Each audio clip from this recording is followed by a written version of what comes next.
Ayatollah Ali Khamenei, the most powerful man in Iran for more than 3 decades, is dead. Killed in an Israeli strike on February 28th, according to Iranian state media. This is not just a headline.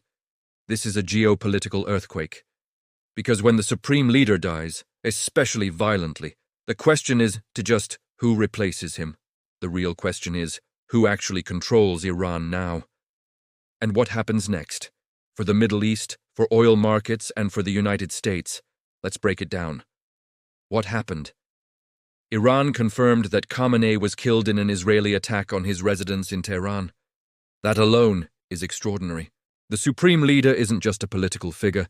He is the ultimate authority in Iran's system, above the president, above parliament, above the military. So what happens when that person is suddenly gone? Iran's constitution actually anticipated this possibility.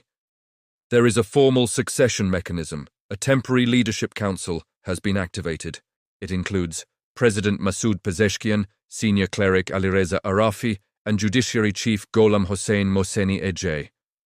Their role is to manage leadership duties until the 88-member Assembly of Experts selects a new supreme leader. But here's the key point. That's the formal structure. It's not necessarily where real power now sits. Who really has power? In reality, executive authority in Iran likely shifted immediately to senior security figures. For years, day-to-day strategic decisions were increasingly shaped by a tight circle of military and national security officials.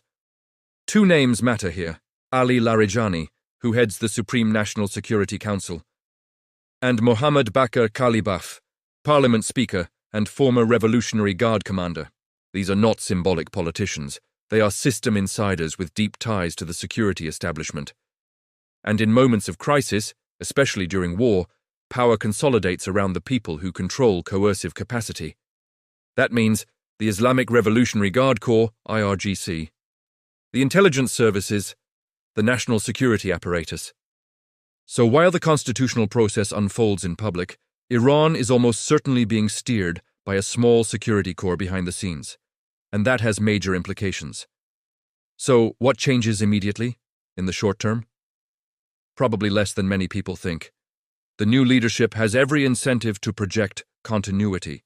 That means no public retreat from Khamenei's red lines, no visible capitulation to U.S. demands, continued resistance to Israel, continued support for regional proxy networks, no immediate concessions on ballistic missiles.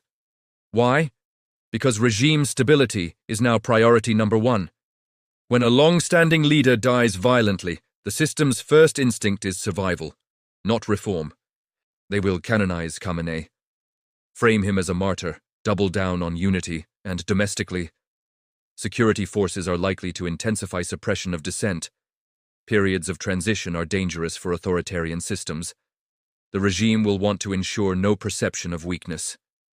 So if you're expecting instant moderation, that's unlikely. What changes over time? Now this is where it gets more interesting. After the immediate stabilization phase, maybe several weeks, Iran's new leadership faces structural realities, and those realities are not favorable. The economy is deteriorating. Sanctions remain crushing. Legitimacy at home has eroded. The security posture is stretched. The risk of broader war is real. Khamenei's authority allowed Iran to maintain ideological rigidity even when costly.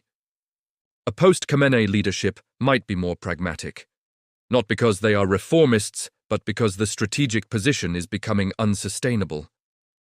That could open space for tactical flexibility in negotiations, limited concessions on nuclear enrichment levels, adjustments in support for certain regional proxies. But there is one area where compromise remains unlikely: ballistic missile development. Missiles are seen as Iran's ultimate deterrent capability. Given conventional military disadvantages, Tehran views them as non-negotiable.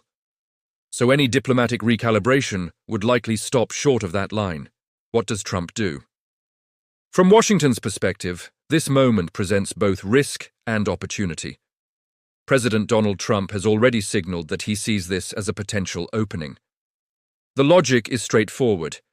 If power is consolidating around security elites, particularly the IRGC, perhaps there is room to establish a new modus vivendi.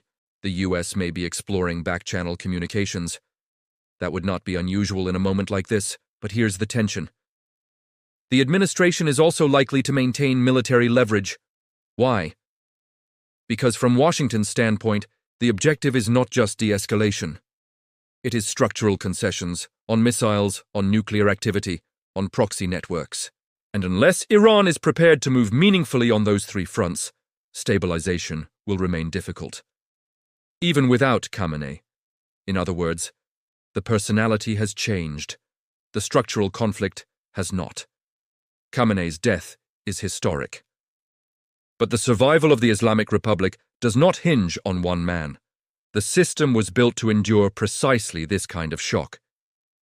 In the short term, expect consolidation, retaliatory signaling, policy continuity.